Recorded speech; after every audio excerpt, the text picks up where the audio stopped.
Et je suis en même temps aussi certifié AWS Cloud Practitioner. Et je travaille chez le cloudfacile.com en tant qu'ingénieur cloud, DevOps et développeur en même temps. Donc, je serai chargé de faire la présentation concernant le service Amazon S3. Donc, si vous n'avez pas, vous êtes débutant sur Amazon S3 ou bien sur AWS, vous êtes la bienvenue aujourd'hui. Et même si vous êtes expert, on est aussi ravis de vous avoir en même temps. Donc, comme Kadiatou l'a énuméré, le Cloud Facile, c'est une EdTech qui sont dans le domaine de la formation, des coachings, avec une plateforme e-learning dont vous connaissez sûrement, qui est le cloudfacile.com. Donc, on dispense des formations et des cours là-bas. En même temps, aussi dans le consulting.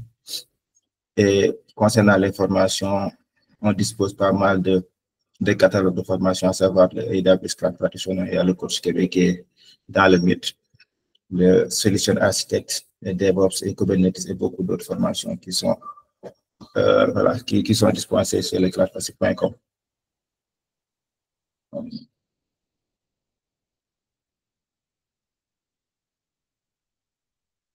OK. Donc, en termes d'agenda, aujourd'hui, on va parler de Amazon Simple Storage Service, qui est Amazon S3. Et même après avoir fait la présentation, on va faire un petit quiz de 2 questions pour voir qu'est-ce que vous avez retenu sur la présentation. Et enfin, on va faire une démonstration qui sera le fait d'héberger un site web statique sur Amazon S3. Donc, c'est ça qu'on aura en termes d'agenda.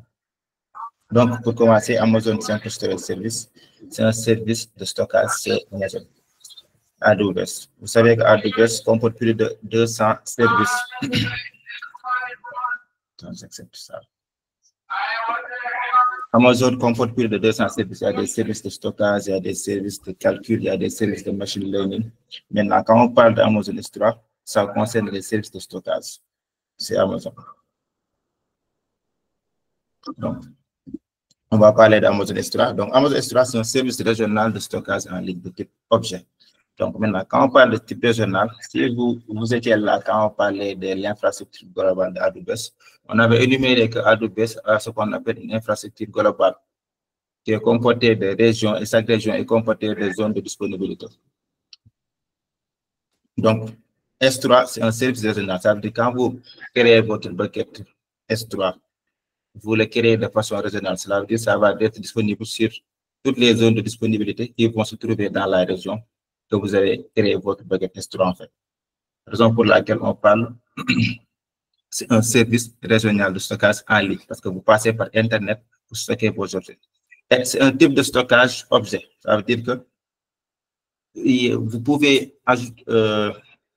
J'accepte les gens qui veulent se connecter. OK.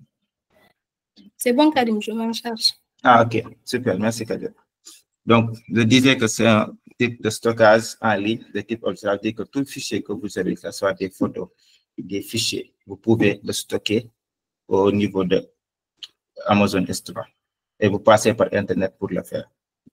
Et c'est un service 100% serverless. Maintenant, quand on parle de service serverless, c'est que vous n'avez pas à manager l'infrastructure sous-jacente. Ça veut dire que vous n'avez pas à scaler le service, de gérer les serveurs, et ainsi de suite. Non, c'est à AWS de gérer ça. Vous, ce qui vous importe, c'est juste votre niveau de stockage, comment vous stockez vos données, comment vous gérez vos données, les politiques que vous définissez pour l'accès au niveau de vos données. C'est ça que vous chargez. Mais tout ce qui est infrastructure sous-jacente, c'est à AWS de gérer ça. Raison pour laquelle on parle de c'est un service 100% serverless. Vous n'avez rien à gérer à ce niveau-là, niveau infrastructure. Donc, c'est un stockage virtuellement infini. Vous pouvez stocker tout ce que vous voulez de façon infinie. C'est Amazon S3. Donc, il n'y a pas de limite, comme disent, vous pouvez stocker, par exemple, 10 gigas et à partir de 10 gigas, vous pouvez plus stocker. Non, ça ne se passe pas comme ça, c'est Amazon S3. Donc, c'est un stockage virtuellement infini.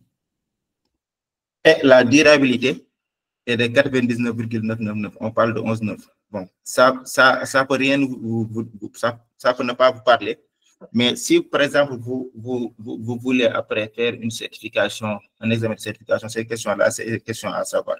Quand on parle de durabilité dans 11.9, c'est que pour 1 milliard de fichiers que vous stockez au niveau de S3, il y a la probabilité de perdre un fichier que sur les 10 000 en fait. Je ne sais pas si vous réalisez comment c'est impossible pour dire que c'est pas possible.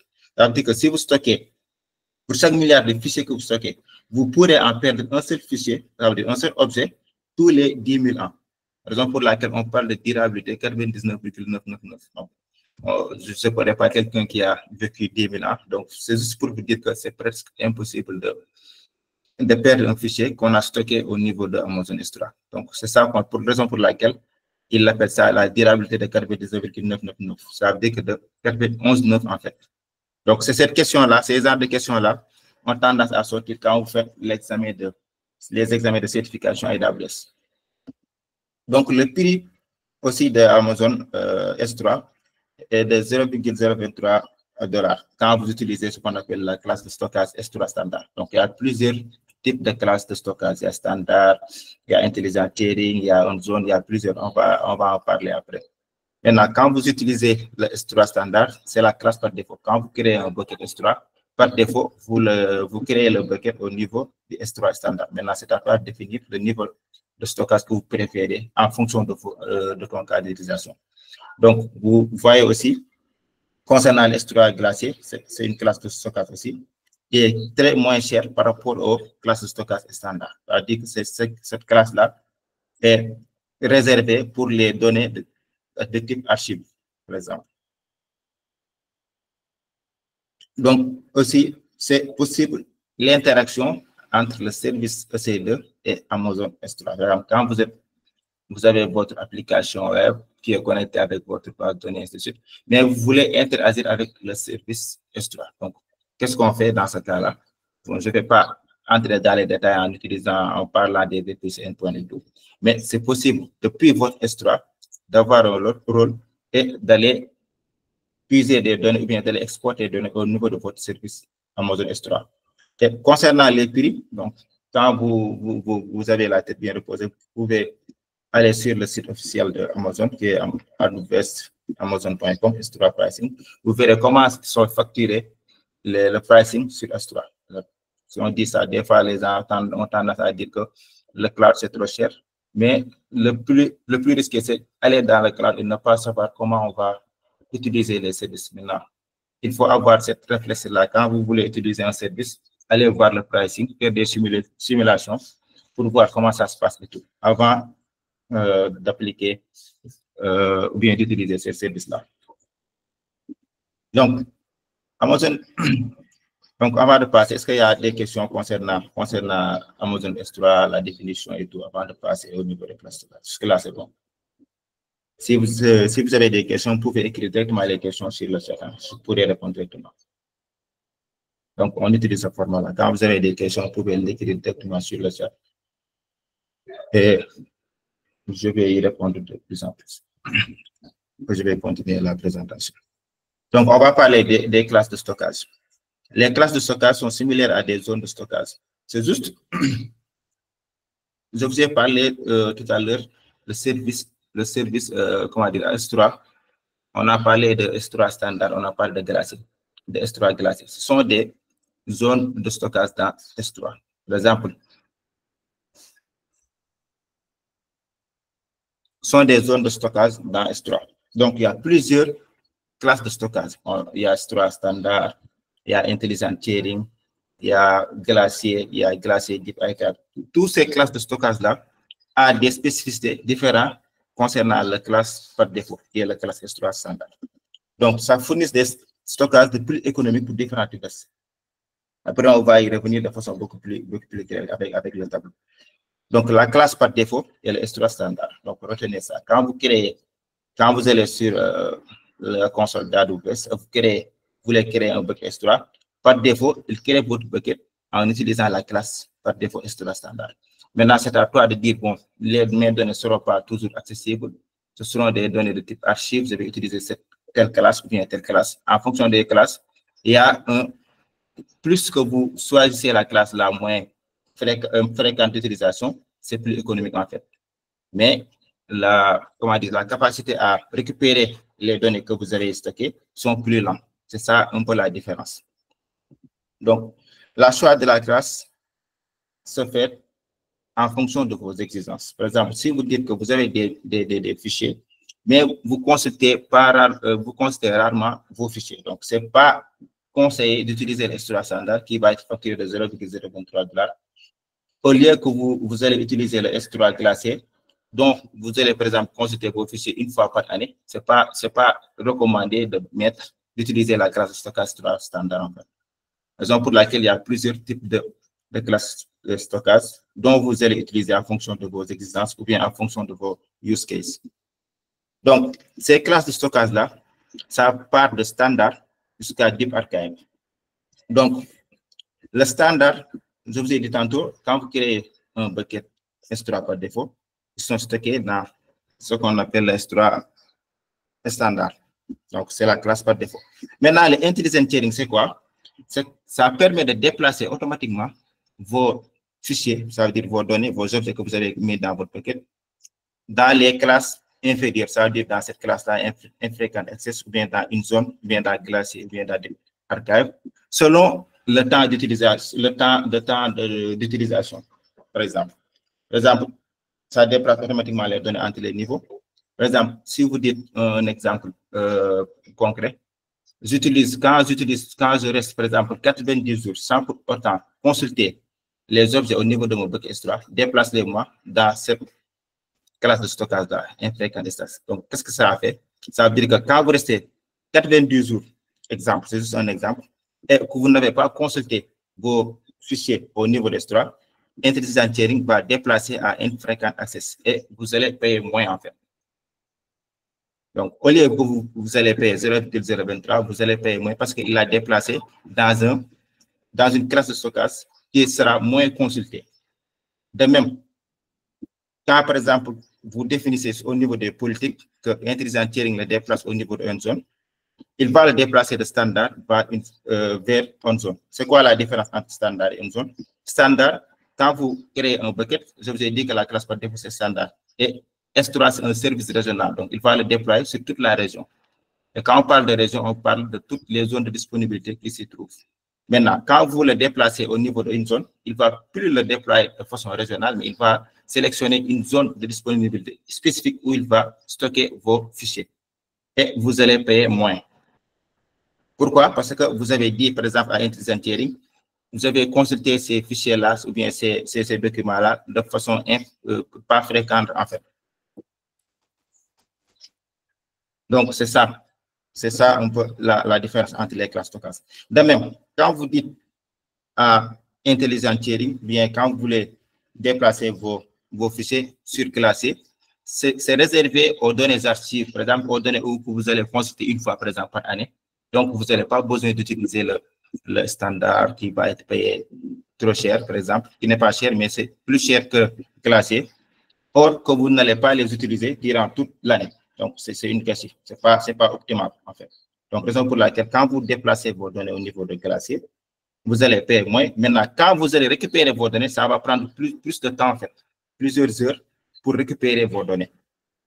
Et de même, quand vous utilisez aussi Deep Archive, ça prend plusieurs heures. On parle de 12 heures de temps pour la récupération de vos données, mais c'est moins cher. Donc, comprenez que les classes sont réparties de ce fait. Il y a de standard jusqu'à Deep Archive. Donc, chaque classe a ses spécificités. Selon ton cas d'utilisation, si vous, par exemple, vous voulez consulter vos données, vos données de façon fréquente, vous allez utiliser standard. Maintenant, si vous voulez définir une politique, de telle sorte que quand vous restez un temps bien défini ou que vous n'allez pas consulter vos données, il va le rétrograder vers des classes de stockage inférieures jusqu'à que vous payez moins, en fait. Donc, c'est ça ce qu'on appelle les classes de stockage. Mais retenez que par défaut, quand vous créez votre bucket S3, il les met dans standard. C'est bon ce que là.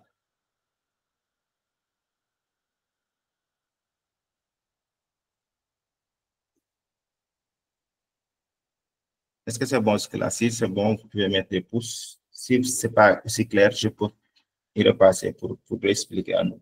Pas de souci.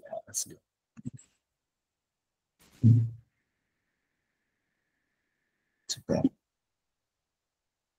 Super. Donc, Les cas d'utilisation de Amazon S3, il y en a plusieurs, mais faut pas vous faire avoir, surtout quand vous voulez faire un examen AWS de certification. Des fois, on a tendance à poser la question, est-ce qu'on peut héberger un système d'exploitation sur S3? La réponse est non. Donc, il n'est pas fait pour héberger un système d'exploitation, que ce soit Windows, Linux, anyway. Donc, pour ce cas d'utilisation-là, il faut utiliser plutôt un EBS. EBS, si vous étiez présent, vous connaissez un peu le service Amazon EC2, c'est le service de stockage par bloc qui est associé à Amazon EC2 pour concernant le système d'exploitation. Donc, retenez que Amazon S3 n'est pas fait pour héberger un système d'exploitation. Donc, c'est la première chose à avoir en tête. Donc, les cas d'utilisation, c'est des stockages de données. Donc, sur le Amazon S3, on peut stocker des fichiers, des photos, data lake, tout ce que vous voulez. Des données archivables. Donc, j'ai parlé tout à l'heure de Glacier, de Deep Archive. Ce sont des stockages qui sont un peu réservés aux données d'archives. Donc, vous pouvez faire des backups et des archivages et les stocker au niveau des S3. De même temps, vous pouvez aussi héberger votre site web statique. Après la présentation, on va faire une démonstration. On va créer notre site web un peu basique avec HTML, CSS et JavaScript. On va le faire héberger au niveau de S3. Et ça sera moins cher si on utilisait, par exemple, le service comme Amazon EC2. Donc, c'est possible d'héberger votre site web statique en utilisant Amazon S3. Donc, ça ne fait pas de cas d'utilisation. Vous pouvez aussi stocker des AMI et des snapshots. Donc, des AMI, on en a parlé quand on faisait le webinaire passé. C'est des images machines d'Amazon. Des snapshots aussi, c'est toutes sortes de captures de backup, soit des captures d'instances, TRDS, ainsi de suite. On peut aussi les stocker au niveau des S3 en termes de stockage, en termes de backup maintenant. Quand vous utilisez ce genre de stockage-là, par exemple Snapshot, vous n'allez pas les consulter tout le temps. Donc, ce n'est pas intelligent de les mettre sur la classe de stockage standard, par exemple, parce que ça sera plus cher et vous n'allez pas les consulter chaque jour. Donc, dans ce cas, qu'est-ce que vous faites? Vous allez les déplacer au niveau de Glacier ou bien de Deep Archive.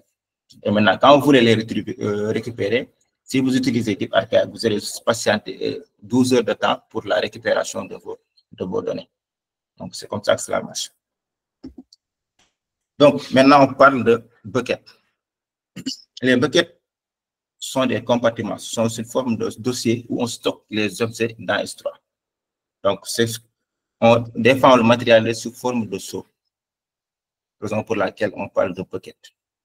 Vous pouvez aussi voir des fois, sur d'autres questions, on parle aussi de compartiments, mais c'est la même chose. On parle de bucket et de compartiments, c'est la même chose.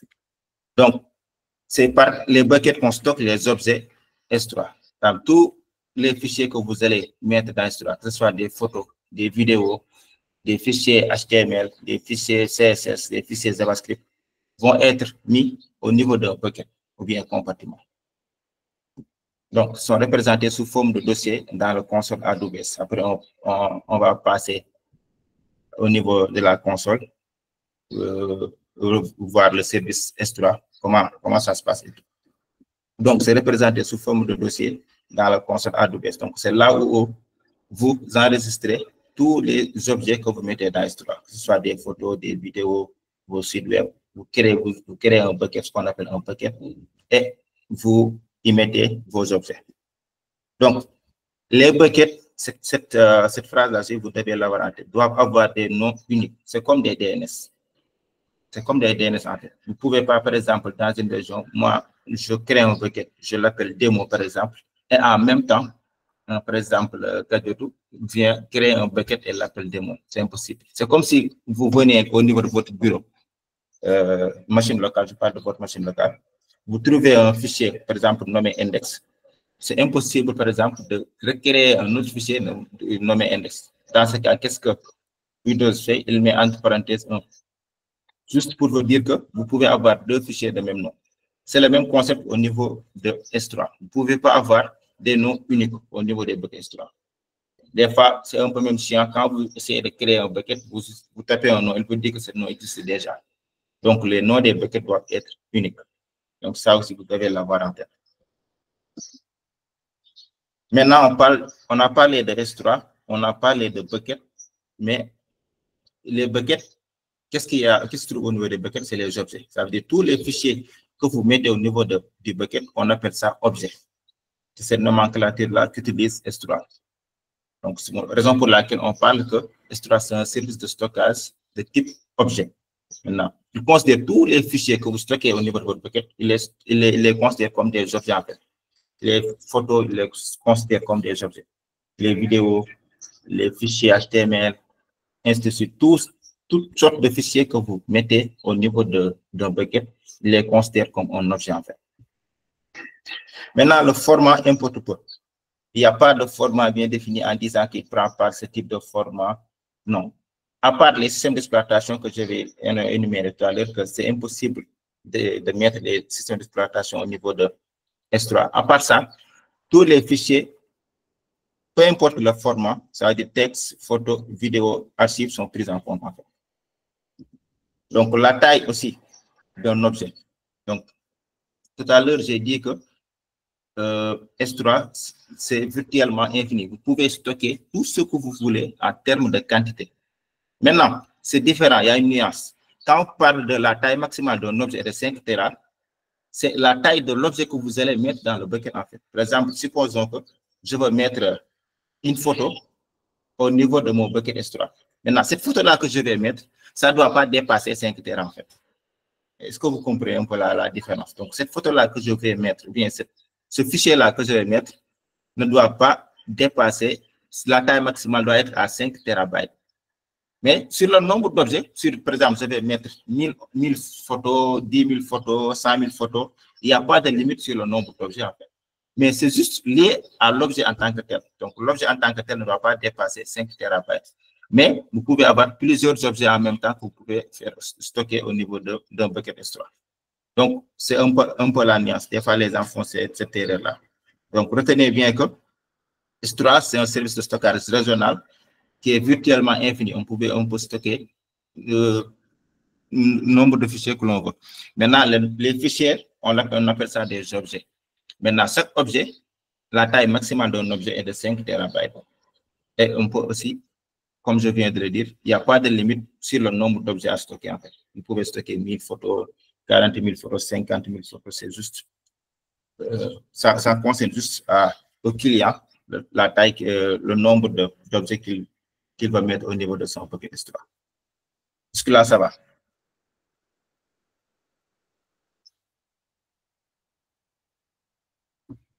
Il n'y a pas de question. Super. Donc, super. Donc, je disais que Amazon S3, les buckets sont représentés sous forme de dossier. Donc, ça que vous voyez, ça veut dire ce que vous voyez là, ce sont les buckets S3. Vous pouvez avoir plusieurs buckets au niveau de S3. Donc, les buckets, c'est le niveau d'accès, le type d'accès. Vous pouvez le définir en public ou bien en privé. Mais c'est que quand vous créez votre bucket S3, par défaut, il est en privé. Donc, c'est à toi de définir des politiques de bucket, ça veut dire des bucket policy, pour que votre bucket soit accessible au public ou non. C'est à toi de définir ça. Mais Amazon ne fait pas que vous créez juste votre bucket et il le rend public. Non, ça ne marche pas comme ça. C'est toi qui crée ton bucket S3. C'est à toi qui va le gérer. C'est à toi c'est à toi qui sera que ton bucket sera accessible par les utilisateurs finaux, ou bien ton bucket, ça sera seulement des buckets privés. Donc, c'est à toi de définir ça. Et vous voyez aussi les régions dont chaque bucket est créé. On voit la région Virginie Nord. Donc, la raison pour laquelle on parle, c'est un service régional.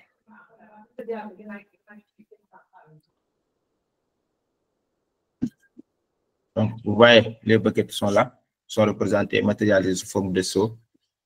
Et le type d'accès, ça veut dire que chaque bucket, soit c'est public, ou bien soit c'est privé.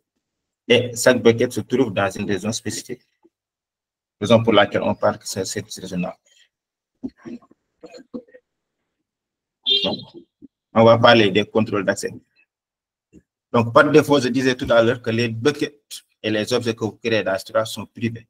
Ça veut dire qu'ils sont uniquement accessibles par vous.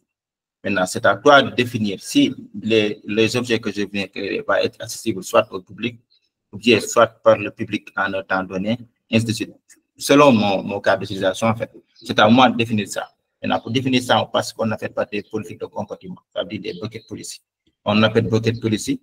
Des fois, vous entendez aussi des politiques de comportement. C'est la même chose, en fait. Donc, par défaut, retenez que les buckets et objets que vous créez dans S3 sont privés. Et c'est vous qui décidez de partager aux autres entités en leur accordant des permissions, soit de lecture, soit d'écriture. C'est juste à toi de voir. Maintenant, pour ce faire, ça passe au niveau de bucket policy. Donc, je parle tout à l'heure de bucket policy ou bien de politique de compartiment. C'est la même chose. C'est l'anglais et le français. D'habitude, on parle de politique de compartiment. Et enfin aussi, vous entendez bucket policy. Donc, retenez que c'est la même chose.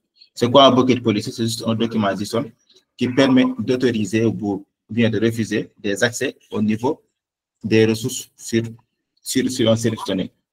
Mais concernant ce service-là, on parle de S3, raison pour laquelle l'action, c'est au niveau de S3, et si on met étoile, c'est-à-dire ça concerne tout le service S3.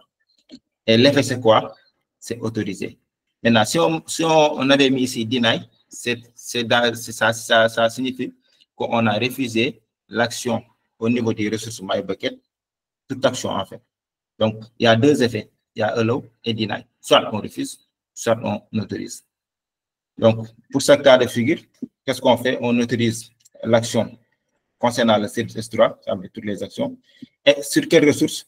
Sur les ressources MyBucket. MyBucket, c'est quoi? C'est un bucket qu'un utilisateur a créé et qu'il a nommé MyBucket. Donc, cet effet-là, ça ne concerne que ce bucket-là, en fait. Donc, retenez que les buckets policy, bien les politiques de comportement, sont des documents JSON qui permettent d'autoriser, soit bien de refuser, des actions sur des ressources bien définies. Donc, les ressources sont des buckets que vous avez créés, en fait. Donc, après, on va sur la démonstration que je vais faire en hébergeant sur web statique, on va parcourir toutes ces fonctionnalités-là que j'ai énumérées, en fait. C'est bon. Jusque-là, c'est bon.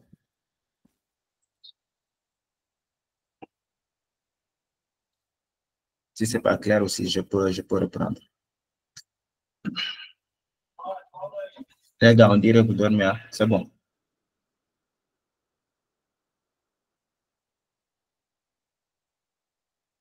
Ok, Patrick qui dit ça. Ah, super, alors. Après, on a un petit qui ça. Vous qui dites c'est bon, après on va voir qu'est-ce que vous avez maîtrisé. On va poser des questions pour voir. Donc, on va continuer. On va parler des gestions de version. Quand on parle de gestion de version, vous avez tendance à penser à Git, qui est un versionning concernant pour le développement. Donc, pour le service Amazon S3, on a ce qu'on appelle les gestions de version. Donc, les versions, il y a 3 états de version. Il y a non versionné, gestion de version activée, ou bien gestion de version suspendue. Ça veut dire qu'on peut activer la version au niveau de S3. On peut aussi ne pas l'activer. Donc, c'est pas forcé. Mais quand on active le versionnage, ça te protège contre les écrasements et les suppressions accidentelles. Par exemple, au niveau de votre bucket S3, supposons que vous avez un fichier nommé index.html. Et ce fichier index.html, c'est votre fichier d'entrée de votre site web, statique, exemple. Et vous voulez effectuer une modification au niveau de index.html et vous rechargez un autre fichier qui a le même nom que le fichier index.html, ça veut dire qu'il s'appelle aussi index.html. Maintenant, quand vous activez le versionnage, qu'est-ce que cela fait? Il prend la nouvelle version, il la met en dessus. Donc, la modification que vous avez effectuée, il va le mettre en dessus de l'autre version, en fait. Mais il ne va pas supprimer l'ancienne version, il va le garder. Maintenant, quand un jour, par exemple, vous avez décidé, par exemple, il y a une erreur au niveau de votre code, vous décidez de supprimer la nouvelle version que vous avez mise, qu'est-ce qu'il fait? Il va réactiver l'ancienne version, en fait.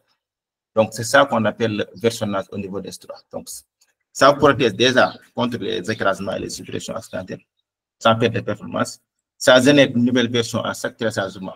Quand vous avez un photo, vous avez un fichier photo.png, vous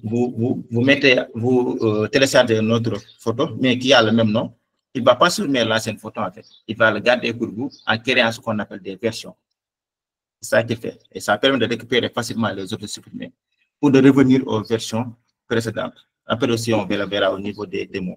Quand on fera la démonstration, ça sera beaucoup plus clair quand vous avez une vue sur la console, en fait.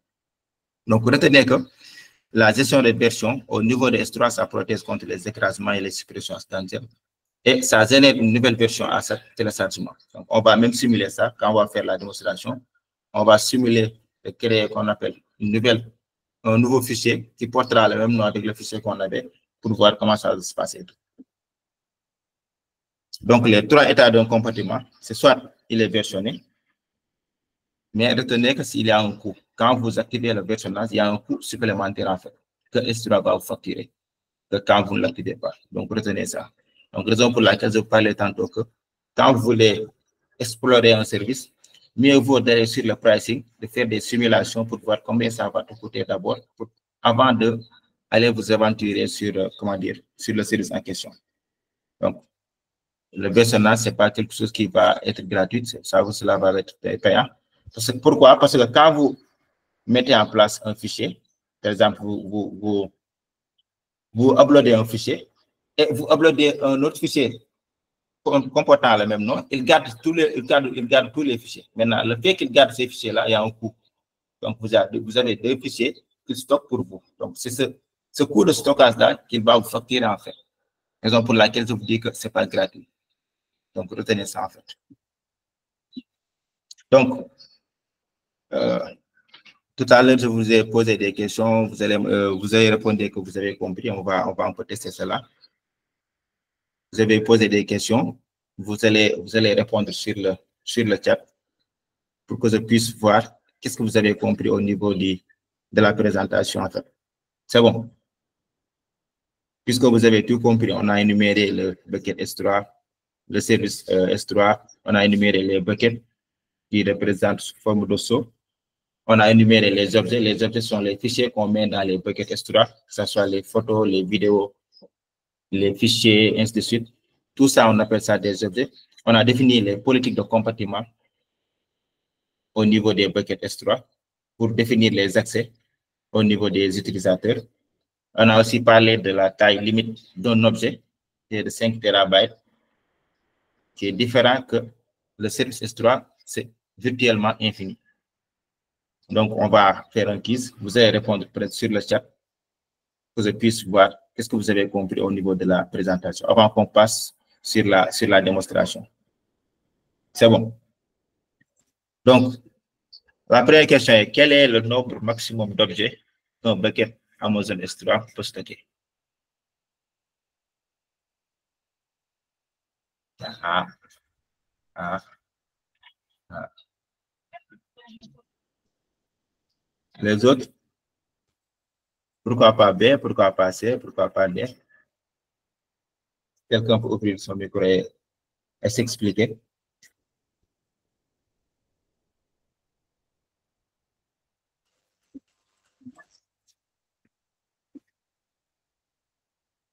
Oui, clique. Oui, bonjour Abdou. Ouais, merci pour cette séance qui est gratuite. Alors, pour répondre à ta question, c'est la taille des objets qui est limitée à 5 Tera. Pas au nombre. Exactement. Exactement. Exactement ça. Donc, il n'y a pas de limite. Donc, vous pouvez faire stocker plusieurs milliards d'objets au niveau de votre bucket store. Il n'y a pas de limite en fait. Donc, retenez ça. C'est une question, des fois, les questions pour un peu vous piéger pour voir si vous avez bien compris les concepts. D'habitude, ça se passe comme ça au niveau des certifications. En fait. Donc, la deuxième question, c'est est-ce que je peux installer un système d'exploitation sur Amazon S3?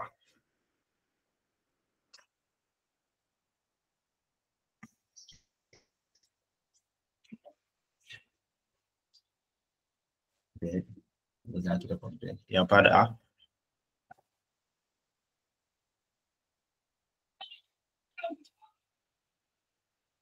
Tout le monde a répondu bien, on dirait. Exactement. Donc, on ne peut pas installer ce qu'on appelle un système d'exploitation sur Amazon S3. Pour installer un système d'exploitation, le service le plus adapté, c'est qu'on appelle Amazon EBS, qui est un stockage par bloc, qui est différent de ce stockage-là, qui est un stockage par objet. Donc, entre parenthèses, il y a des stockages par bloc qui est EBS, il y a le stockage par fichier qui est le EFS, Amazon EFS, et il y a Amazon S3 qui est un stockage de type objet. Ça prend tout type d'objet en fait, que ce soit les photos, les vidéos, raison pour laquelle ce stockage-là est différent des autres stockages. Donc, pour revenir à la question, c'est vous ne pouvez pas installer un système d'exploitation au niveau de votre service Amazon S3. Donc, c'est ça. Donc, c'était ces deux questions-là que j'avais énumérées pour voir si vous avez un peu compris la présentation. Parce que ce n'est pas comme vous débutez au niveau des S3, on ne va pas juste entrer dans les détails. Donc, concernant la présentation, on est arrivé à terme concernant la présentation. Maintenant, reste la partie démonstration pour vous montrer comment ça se passe, le service S3 et comment utiliser le service S3. C'est bon. On peut switcher sur la démonstration. Vous n'avez pas de questions? Si vous n'avez pas de questions, bien sûr.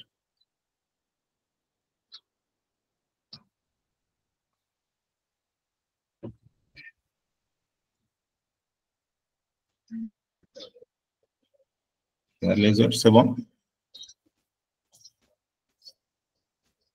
OK. Donc, on peut aller à la console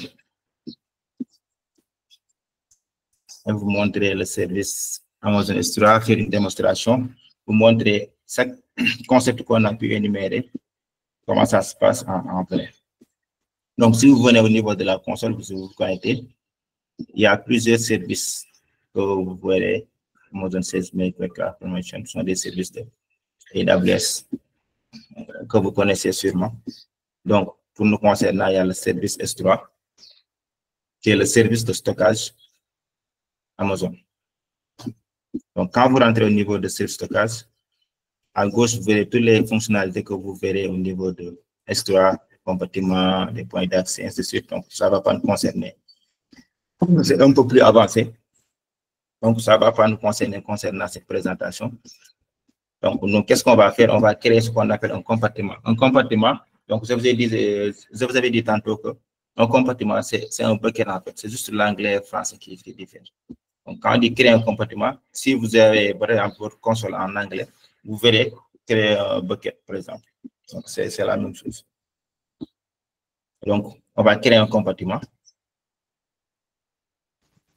On va donner le nom à notre compartiment. Donc, si vous avez retenu ce que j'avais dit, le nom du compartiment doit être unique. Par exemple, quand je mets des mots, par exemple, après on va voir, est-ce qu'elle va l'accepter? Quand il y a ce nom-là qui existe déjà, quelqu'un qui a déjà créé un compartiment nommé démon, ça ne va pas marcher. Pourquoi? Parce que ça doit être unique. Donc, c'est à moi de m'arranger, de choisir un nom qui est unique en fait. Donc, on va continuer. Donc, on va laisser les listes ACL désactivées. Ça veut dire que tous les objets de ce compartiment sont gérés par ce compte en fait. Ça fait partie des recommandations d'AWS. Donc, si on laisse tous les accès publics, si on bloque tous les accès publics, et nous, notre objectif, c'est quoi? On veut héberger notre site web statique au niveau de notre bucket S3. Maintenant, si on bloque l'accès public, est-ce que c'est intéressant? Non, parce qu'on met en place, on héberge notre site web. Pourquoi? Pour que les utilisateurs, bien nos clients, viennent visiter notre site web. Donc, on ne peut pas créer un site web et le rendre juste disponible pour nous, en fait. Donc, c'est impossible. Raison pour laquelle, quand vous laissez cette case-là bloquée, ça veut dire que vous bloquez tous les accès publics. Raison pour laquelle, quand on vous dit que quand vous créez un bucket S3, par défaut, il est privé. C'est juste à toi d'y avoir accès. Maintenant, c'est à toi de décocher le fait de bloquer tous les accès publics, après de définir un politique de compartiment pour que ça soit public. Donc, pour notre cas, on va décocher cette case-là. pour dire à AWS que là, on est en train de créer un bucket précis, mais on ne peut pas bloquer tous les accès, en fait. Maintenant, même le fait qu'on a débloqué l'accès public, ça ne signifie pas que maintenant notre bucket est public. Non. Qu'est-ce que cela signifie? Cela veut dire que notre bucket peut maintenant devenir public. Donc, il y a une nuance. Quand on décolle cette case-là, je remonte. Quand on décolle cette case-là, on a débloqué l'accès public. Mais ça ne signifie pas que notre bucket est accessible publiquement. Ça veut dire que c'est juste, ça peut être accessible publiquement. Pourquoi? Parce qu'il y a une autre configuration supplémentaire qu'on doit effectuer, qui est quoi? Qui est le fait d'appliquer une politique de compartiment au niveau de notre bucket S3 pour que ça soit accessible publiquement.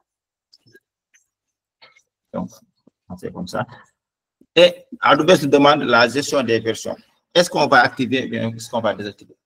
Si vous avez, vous souvenez, vous parlez que ça va nous permettre de pallier aux suppressions accidentelles et quand on met à jour des fichiers, de garder l'ancienne version pour nous au niveau de notre bucket S3. Maintenant, par défaut, AWS ne l'active pas pour toi par défaut. C'est à toi de l'activer. Par défaut, c'est désactivé. Donc, c'est à nous de dire que AWS, écoute, nous, on veut que la gestion des versions soit activée au niveau de notre bucket S3. Donc, pour ce faire, il suffit juste de cocher activer. C'est bon. Maintenant, le chiffrement, par défaut, il y a trois types de chiffrement. Il y a le chiffrement côté serveur, comme vous savez, il y a le chiffrement côté client, le chiffrement double pouce, ainsi de suite. Mais par défaut, le chiffrement AWS S3, il y a le chiffrement côté serveur avec des clés gérées par Amazon S3, qui est le SSE S3, Server Side Encryption S3. Donc, ça va chiffrer vos données côté serveur, en fait. Maintenant, si vous voulez aussi, vous voulez faire des chiffrements côté client, vous pouvez le faire. C'est juste selon, par exemple, ton charge de travail ou bien ton cas d'utilisation, vous allez choisir ce que vous voulez en fait. Mais par défaut, il y a un chiffrement. Et le chiffrement côté serveur avec des clés gérées par AWS. Donc, on choisit ce chiffrement-là. Et on crée notre bucket. Est-ce que notre bucket va être créé? Non. Pourquoi? Parce que qu'est-ce qu'il me dit? Il existe déjà un compartiment portant le même nom. Donc, vous vous rappelez, quand je vous disais tout à l'heure que vous devez utiliser un nom unique. Donc, on va changer. On va démo website pour voir. Il me dit, il existe déjà un comportement. Je vais ajouter 1, 2. Bon, personne n'utilise ce nom-là. Donc, pour notre compartiment, ça va appeler démo website 12. Pourquoi? Parce qu'il n'y a personne qui utilise ce nom de compartiment. Maintenant, on peut créer notre compartiment. Est-ce que vous suivez jusque-là? OK. Super. Donc, on a créé notre compartiment. Démo website 12, c'est là. On a notre compartiment. Démo website 12. Maintenant, sur le compartiment, il y a les propriétés pour la gestion des versions. On peut ici modifier la gestion des versions. Il y a les balises, ça veut dire les tags. Chiffrement, on peut gérer ici nos chiffrements, ça veut dire chiffrement par défaut, chiffrement côté client. Tout à l'heure, je vous parlais de configurer d'archives intelligent sharing qui consistait à déplacer vos classes de stockage du niveau niveau de standard vers le niveau niveau inférieur, ça veut dire le deep archive, par exemple. Donc, ici, on crée la configuration pour basculer, comment dire, la classe de stockage soit de standard vers on zone, vers infrequent access, vers glacier, vers deep archive. Donc, c'est ici qu'on gère ça. Donc, il y a plusieurs fonctionnalités. Amazon Event Bridge, un service, bon, je ne vais pas l'énumérer, ainsi de suite. Et il y a cette partie-là qui va nous concerner, nous, puisqu'on veut héberger notre site web. Maintenant, pour héberger votre site web, Amazon S3 ne sait pas ce que vous allez ajouter au niveau de votre site, au niveau de votre S3, c'est un site web, il ne le connaît pas. Donc, c'est à toi de lui dire que les fichiers que je vais ajouter au niveau du compartiment, c'est pour héberger mon site web statique. C'est ici qu'on les configure en fait. Donc, en fait, on va revenir. Il y a les autorisations. Donc, c'est les autorisations-là. C'est ici qu'on va définir qui doit avoir accès au niveau de notre compartiment. Tout à l'heure, si vous vous rappelez, on a désactivé le fait de bloquer tous les accès publics. Et on a aussi les stratégies de compartiment. Les stratégies de compartiment, c'est les bucket policies. C'est ici qu'on va définir qui doit avoir accès au site web qu'on va héberger. C'est ici qu'on va le définir après. Donc, pour vous montrer un peu, j'ai créé un petit site web, ça ressemble un peu à ça. Bienvenue sur mon site web statique. Ce site est hébergé sur Amazon S3. Et quand vous cliquez ici, il y a une alerte qui va sortir pour vous dire que bonjour, ceci est un site web statique. Donc, je vais vous montrer un peu le code.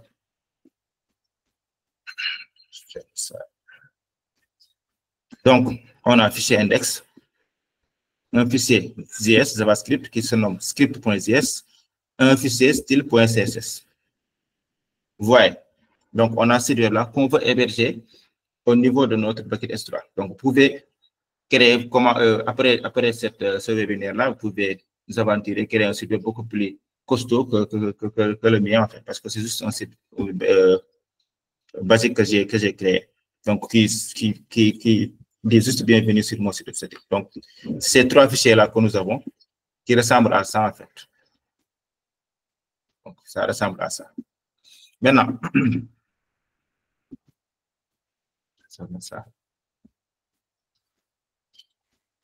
Maintenant, pour le moment, on n'a pas encore d'objet au niveau de notre bucket S3.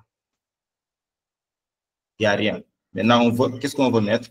On veut ajouter les fichiers index, script et style CSS pour que notre site web soit hébergé au niveau de S3.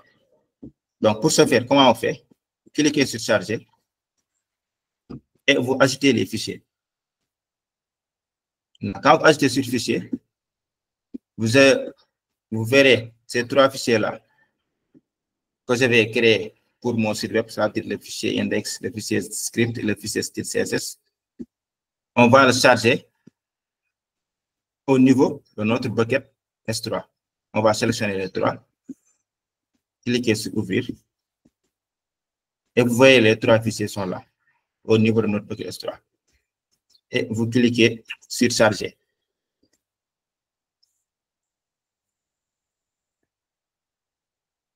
Vous voyez, maintenant, qu'est-ce qu'on a fait? On a pris les fichiers index, script et style CSS.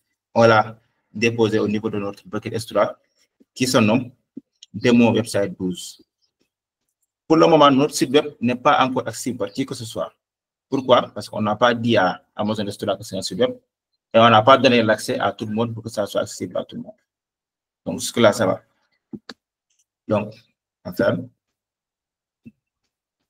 vous verrez que les trois fichiers sont disponibles au niveau de notre bucket S3. Maintenant, pour dire à Amazon que ça va être un site web, on va aller vers propriété. On va descendre jusqu'en bas pour configurer l'hébergement de site web statique. On va cliquer sur modifier. On va activer déjà ce que c'était désactivé par défaut. Maintenant, Amazon, qu'est-ce qu'il nous demande? Il nous demande la page d'entrée de votre site web, c'est-à-dire la page d'accueil. Pour notre cas, la page d'accueil, c'est le fichier index.html. Donc, on met index.html.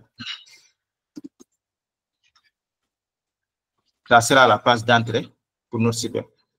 Et la page d'erreur, c'est error.html. Bon, c'est facultatif, mais on va le mettre. Donc, vous voyez. Et on a enregistré les modifications.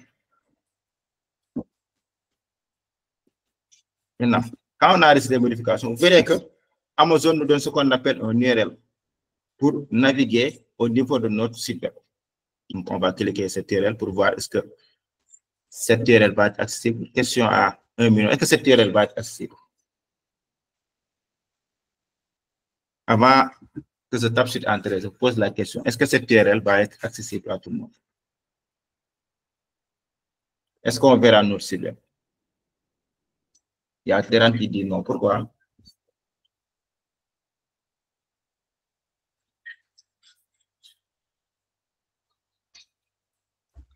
Terran, un petit peu ouvert ton micro et argumenter. Pourquoi le site web là, l'URL là qu'on a pris au niveau de notre bucket?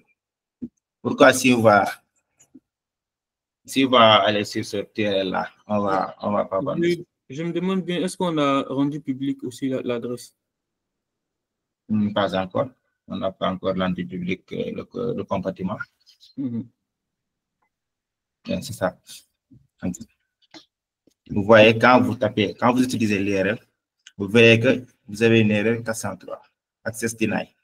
Ça veut dire que vous n'avez pas accès à ce site web-là, démo website 1, 2, 3, ainsi de suite.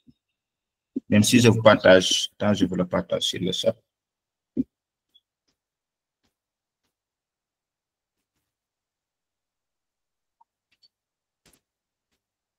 Quand vous allez consulter, aussi à votre côté, vous allez avoir ça, erreur 403, ainsi de suite. Pourquoi? Parce qu'on n'a pas encore défini de politique de compartiment pour dire à l'ouvert, cette site web-là doit être public aux utilisateurs. Donc, on va travailler sur ça. Maintenant, pour ce faire, qu'est-ce qu'on va faire? On va aller sur autorisation. Vous me suivez? Donc, sur autorisation, vous avez bloqué l'accès public. On l'avait désactivé, c'est bon. Mais on n'avait pas défini de stratégie de compartiment. Donc, c'est cette stratégie de compartiment-là qui va nous permettre à vous, par exemple, quand vous, que je vous ai passé l'URL, d'avoir accès à mon site web. Donc, on va modifier. On va cliquer sur modifier. Donc, il y a la stratégie qu'on doit définir ici. Mais, si vous vous rappelez bien, politique de compartiment, c'est un document JSON. Et on a la possibilité de générer les stratégies. Donc, si vous cliquez sur générer le générateur de stratégie, on peut définir ce que l'on veut et il nous génère le document JSON pour nous. Donc, on ne va pas se fatiguer la tête. On va sur générer stratégie. On va sélectionner le type de policy. Donc, le type de policy, c'est du S3 bucket policy. Ça veut dire politique de compartiment. Qui va autoriser? Parce qu'on veut que ça autorise pour que vous pouvez avoir accès à mon site web. On est d'accord? Donc, on va sélectionner le service qui est Amazon S3, principal étoile, si vous vous rappelez. Et l'action, c'est quoi? On veut que vous ayez accès à lecture, par exemple, au niveau de mon site web. Pas que vous venez modifier mon comportement, non. Donc, dans ce cas, on va choisir ce qu'on appelle l'action getObject. On va rechercher getObject.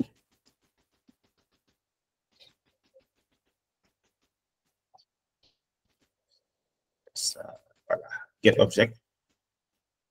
Ça va permettre de venir visiter mon site web sans pour autant y modifier une ligne de code, en fait.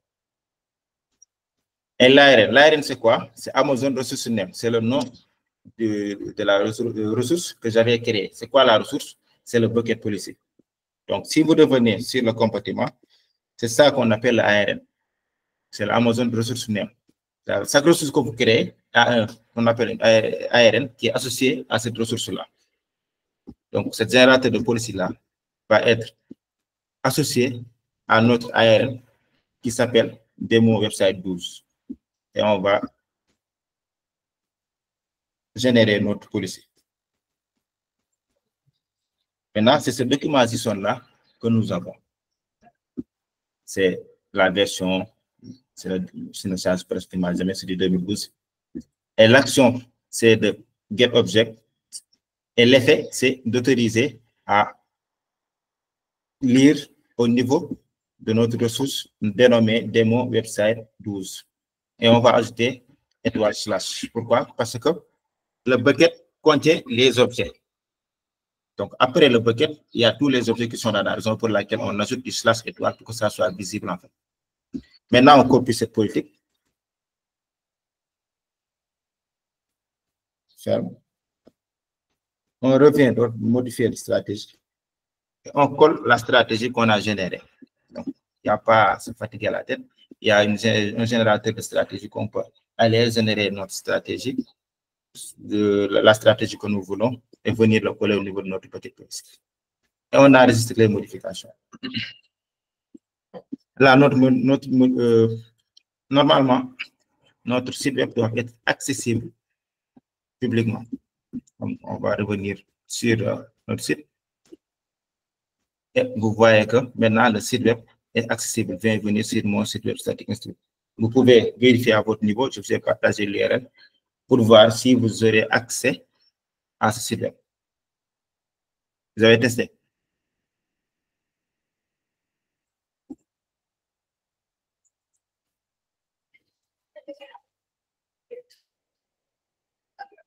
Super. Il y a la Sana, il y a l'équipe. Super. Donc, vous voyez que même en mettant en place nos fichiers HTML, JavaScript, et à ne pas dire à Estora que c'est un site web, il ne va pas le considérer comme un site web.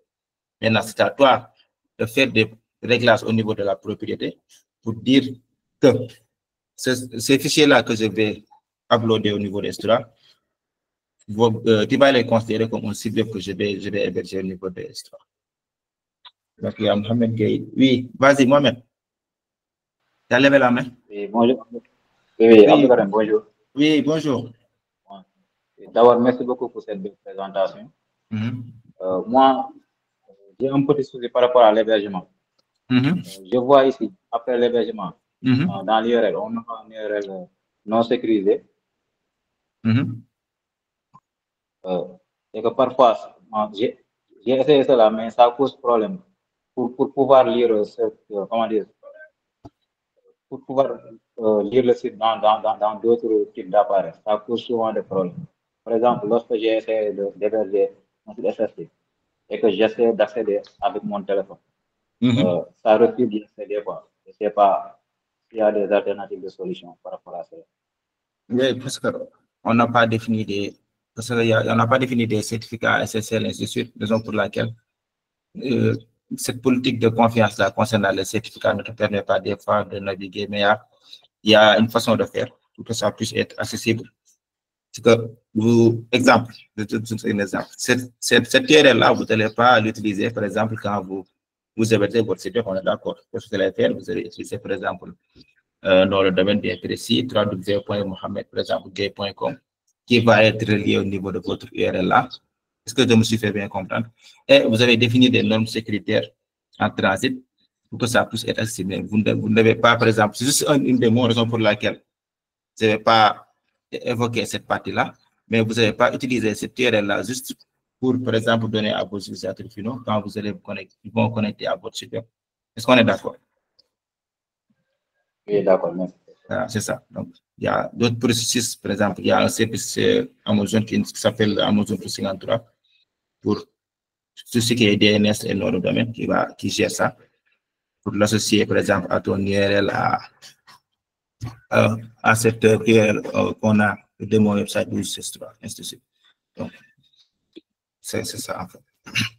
Donc, oui, pour revenir au sujet, donc, on a hébergé notre site web statique au niveau de S3.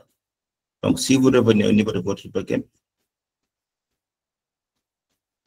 vous avez les trois fichiers qui sont là, index, script, style, CSS, qu'on a mis en tant que site web statique. Maintenant, je vous ai parlé tout à l'heure de versionnage. Maintenant, supposons qu'on veut, là on est notre site web, on veut effectuer une modification au niveau de, par exemple, bienvenue sur mon site web statique. On veut effacer, par exemple, le statique et mettre test, par exemple. C'est juste un exemple. Par exemple, comment on va le faire? On va revenir sur, par exemple, le code que je vais écrire. Si vous voyez bien mon écran, vous voyez mon écran? OK, c'est bon. Donc, ici, on a bienvenue sur mon site web statique. Imaginez que je veux effacer le statique.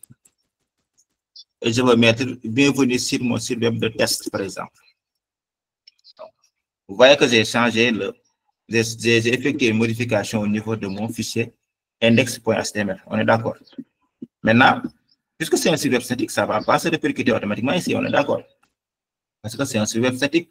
Les fichiers sont déjà hébergés au niveau d'S3. Maintenant, pour ce faire, qu'est-ce qu'on fait? On va recharger la modification que j'ai effectuée tout à l'heure. On va charger à nouveau le fichier index.html qui est modifié à 13h38. Vous voyez bien, 13h38. Bien qu'il y a le même nom, le nom reste inchangé en fait. On le charge. Et on vient. On charge le fichier qu'on a modifié. Si on revient sur notre bienvenue sur notre site web statique, on rafraîchit. Vous voyez, on a bienvenue sur mon site web de test. On est d'accord, donc le changement a été effectué. Maintenant, l'ancien fichier que nous avions, ça veut dire que le bienvenue sur notre site web statique là, ça existe toujours en fait au niveau de notre bucket S3. Ce n'est pas supprimé. Donc, si vous revenez au niveau de compartiment,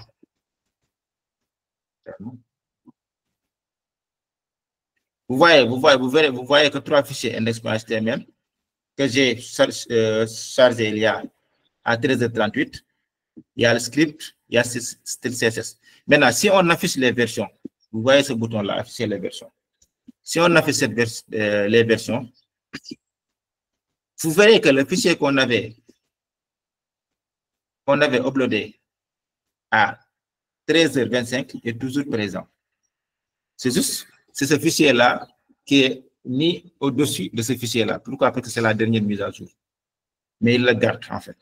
Et imagine que je ne voulais pas, par exemple, bienvenue sur mon site web de test. Imaginez que, par exemple, c'était une erreur de ma part et je veux faire un rollback de mon ancienne version. Qu'est-ce que je vais faire? Je vais tout simplement venir ici et supprimer le nouveau fichier que j'avais uploadé. En cliquant sur ce fichier et supprimer. Je n'ai pas de problème d'écrire. Supprimer. Vous voyez que j'ai supprimé la modification là que j'avais effectuée au niveau de bienvenue sur mon site web de test. Maintenant, quand je supprime ça, quand je reviens au niveau de mon site web, vous verrez que l'ancienne version, bienvenue sur mon site web statique, est redevenue normale. Parce que ce n'était pas supprimé. AWS m'avait gardé ça comme version antérieure. C'est ça qu'on appelle les gestions de version en fait, au niveau de Amazon S3. Est-ce que vous avez compris cette partie? Oui. Luc, vous devez lever la main. Oui, merci. J'ai une question en fait, Abdou. Concernant la versionning, normalement, devait être activé si on l'active. Ce n'est pas activé par défaut. Et comment ça se fait qu'ici, la versionning, elle est activée par défaut? Non, je ne sais pas. Je sais pas, peut-être que tu as manqué cette partie. Quand on crée le bucket policy, c'est nous qui l'avons activé en fait. Mais par défaut, c'est désactivé. Par exemple, AWS, quand vous venez sur la console, sur activer le versioning, le bouton désactivé est coché par défaut. Donc, c'est à toi de cocher le bouton activé pour le prendre en compte. Parce que ça sera des factures, des frais supplémentaires en fait. Justement. Donc ici, normalement, ici, il devait y avoir des frais supplémentaires. Les frais supplémentaires, oui. Mais pourquoi on parle de frais supplémentaires?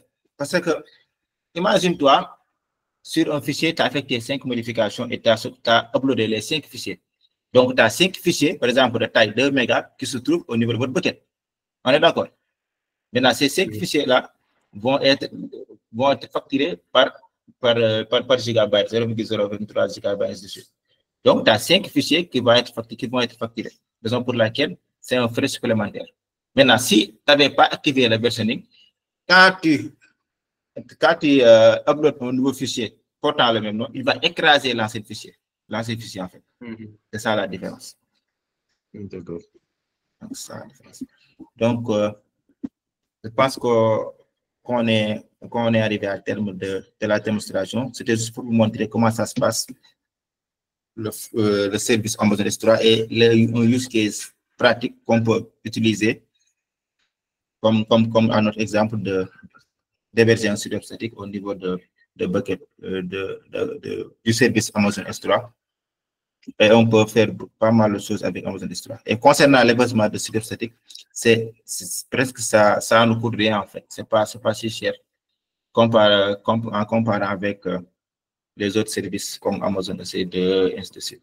Donc, vous pouvez tester chez vous, créer vos fichiers, anyway, l'héberger sur S3 et ça sera pas cher en fait. Donc, je pense que nous sommes à terme de la présentation. Donc, je vous remercie d'être là. C'était un plaisir de partager un peu la connaissance le peu de connaissances que nous avions au niveau de ce service et de faire une démonstration pour vous permettre à démarrer avec ce service-là. Donc, merci à vous. Merci à tous pour votre présence. On va juste vous demander de remplir le formulaire qui se trouve dans le chat, histoire de savoir ce que vous avez pensé de cette session ou si vous avez aussi des sujets à nous suggérer. Merci beaucoup. Et aussi, la semaine prochaine, on aura un webinaire sur Amazon Lex. Donc, tous ceux qui sont passionnés de IA, on va concevoir un chatbot avec Amazon Lex. Merci, Kadiatou. Merci à vous, les gars. Merci à tout le monde.